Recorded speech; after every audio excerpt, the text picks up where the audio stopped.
যেতিয়া মানবোৰ বৰ্ধিত বা অৱৰোহী ক্ৰমত সজ্জিত কৰা হয় তেতিয়া মধ্যমা হৈছে বিভাজনৰ মাজৰ মান যেতিয়া বিভাজনটো অসম হয় আৰু বিভাজনৰ অত্যাধিক মানৰ দ্বাৰা প্ৰভাৱিত নহয় তেতিয়া ইয়াক ব্যৱহাৰ কৰা হয় বৰ্গীকৃত তথ্যৰ মধ্যমা বিচাৰি উলিওৱাৰ বাবে আমি এটা লৈখিক পদ্ধতি শিকিম সঞ্চয়ী বাৰংবাৰতা বিভাজনৰ লৈখিক চিত্ৰক একেলগে অজীৱ বুলি কোৱা হয় অজীৱ দুটা প্ৰকাৰৰ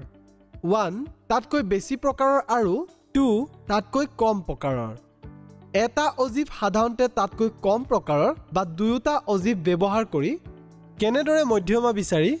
উলিয়াব পাৰি শিকোৱা আহা আমি এটা উদাহৰণ লওঁ নিম্নলিখিত তথ্যই 50 জন শিক্ষাৰ্থীৰ দ্বাৰা প্ৰাপ্ত নম্বৰ প্ৰদান কৰে সংগৃহীত তথ্যৰ বাবে তাতকৈ কম প্ৰকাৰৰ অজীৱ আৰু তাতকৈ বেছি প্ৰকাৰৰ অজীৱ অংকন কৰা আৰু লৈখিক মধ্যমাক চিহ্নিত কৰা তাতকৈ কম প্ৰকাৰৰ অজীৱ আঁকিবলৈ আমি প্ৰথমে তাতকৈ কম প্ৰকাৰৰ সঞ্চয়ী বাৰংবাৰতা গণনা কৰিম এতিয়া লৈখিকভাৱে সঞ্চয়ী বাৰংবাৰতাৰ বিভাজন উলিয়াবলৈ আমি এক সুবিধাজনক স্কেল বাছনি কৰিম আৰু x অক্ষত শ্ৰেণীৰ বিভাজন ঊৰ্ধ্বসীমা আৰু y অক্ষত সেইবোৰৰ সংশ্লিষ্ট সঞ্চয়ী বাৰংবাৰতা চিহ্নিত কৰোঁ মন কৰিব পাৰি যে দুয়োডাল অক্ষত স্কেল একে নহবও পাৰে ইয়াৰ পিছত আমি ক্ৰমাঙ্কিত জোৰাবোৰৰ মতে বিন্দুবোৰ বহুৱাম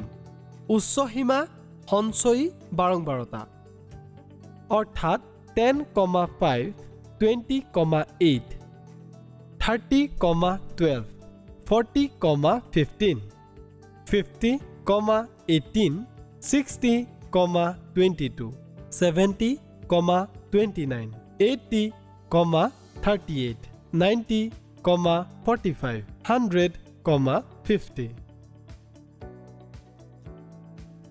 এতিয়া আমি এই বিন্দুবোৰ মুক্ত হাতেৰে সুষম বক্ৰ টানি সংযোগ কৰোঁ আমি পোৱা বক্ৰডাল এক সঞ্চয়ী বাৰংবাৰতা বক্ৰ বা তাতকৈ কম প্ৰকাৰৰ অজীৱ বুলি কোৱা হয় ইয়াৰ পিছত তাতকৈ বেছি প্ৰকাৰৰ অজীৱৰ বাবে সঞ্চয়ী বাৰংবাৰতা গণনা কৰিম লৈখিকভাৱে তাতকৈ বেছি প্ৰকাৰৰ প্ৰতিনিধিত্ব কৰিবলৈ আমি এক সুবিধাজনক স্কেল বাছনি কৰোঁ আৰু এখন লেখ চিত্ৰত x অক্ষৰ নিম্ন সীমা আৰু y অক্ষত সঞ্চয়ী বাৰংবাৰতা চিহ্নিত কৰিম তাৰ পিছত আমি ক্ৰমাঙ্কিত কৰা জোৰবোৰে দিয়া বিন্দুবোৰ চিহ্নিত কৰিম নিম্ন সীমা সংশ্লিষ্ট সঞ্চয়ী বাৰংবাৰতা অৰ্থাৎ 0,50 10,45 20,42 30,38 40,35 50,32 60,28 70,21 80,12 90,5 এতিয়া আমি এই বিন্দুবোৰ মুক্ত হাতেৰে সুষম বক্ৰ টানি সংযোগ কৰিম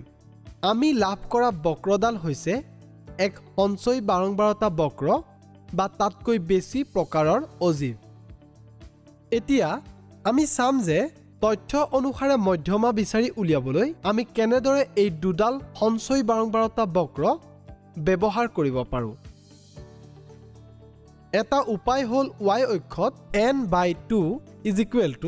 50/2 25 স্থান বিচাৰিম সেই বিন্দুৰ পৰা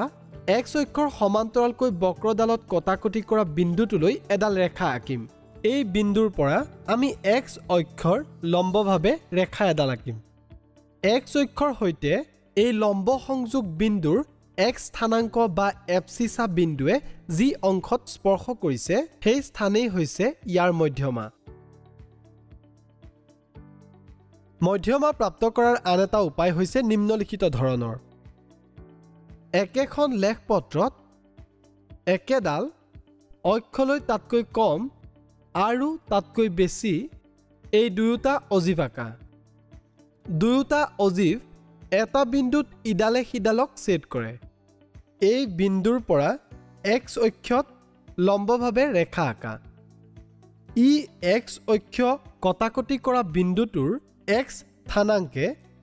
আমাক প্ৰদত্ত তথ্যৰ মধ্যমা প্ৰদান কৰে। সাৰাংশ: তাতকৈ কম প্ৰকাৰৰ অজীৱ প্ৰাপ্ত কৰিবলৈ আমি x অক্ষত শ্ৰেণীৰ বিভাজনৰ ঊৰ্ধ্বসীমা আৰু y অক্ষত সেইবোৰৰ অনুৰূপী সঞ্চয় বাৰম্বাৰতা চিহ্নিত কৰোঁ। ইয়াৰ পিছত আমি ক্ৰমাঙ্কিত কৰা যোৰাবোৰৰ সৈতে বিন্দুবোৰ চিহ্নিত কৰোঁ। ঊৰ্ধ্বসীমা, অনুৰূপ সঞ্চয় বাৰম্বাৰতা আৰু এই বিন্দুবোৰ মুক্ত হাতেৰে সুষম বক্ৰ টানি সংযোগ কৰি দিওঁ। তাতকৈ বেছি প্ৰকাৰৰ অজীৱ প্ৰাপ্ত কৰিবলৈ আমি x অক্ষত শ্ৰেণীৰ তাতকৈ বেছি প্ৰকাৰৰ অজীৱ নিম্নসীমা আৰু y অক্ষত সেইবোৰৰ অনুৰূপ সঞ্চয় বাৰম্বাৰতা চিহ্নিত কৰোঁ। ইয়াৰ পিছত আমি ক্ৰমাঙ্কিত কৰা যোৰাবোৰৰ সৈতে সম্পৰ্কিত বিন্দুবোৰ চিহ্নিত কৰোঁ। নিম্নসীমা, অনুৰূপ সঞ্চয় বাৰম্বাৰতা আৰু এই বিন্দুবোৰ মুক্ত হাতেৰে সুষম বক্ৰ টানি সংযোগ কৰোঁ। সংগৃহীত কৰা তথ্যৰ মধ্যমা তাতকৈ কম প্ৰকাৰৰ অজীৱ আৰু তাতকৈ বেছি প্ৰকাৰৰ অজীৱৰ পৰা লাভ কৰিব পাৰি। দুটা অজীৱ আৰু x অক্ষৰ সংযোগ বিন্দুৰ পৰা লম্বভাৱে সংযোগ বিন্দুৰ x স্থানাংক হিচাপে সংগৃহীত তথ্যৰ মধ্যমাও লৈখিকভাৱে প্ৰাপ্ত কৰিব পাৰি। পৰিসংখ্যা হৈছে এক প্ৰকাৰৰ গাণিতিক বিশ্লেষণ যি পৰীক্ষামূলক তথ্য বা বাস্তৱ জীৱনৰ অধ্যয়নৰ এক নিৰ্দিষ্ট সংহতিৰ বাবে পৰিমাণযুক্ত মডেল, প্ৰকাশ আৰু লেখচিত্ৰ ব্যৱহাৰ কৰে। পৰিসংখ্যা তথ্য সংগ্ৰহ, সমীক্ষা,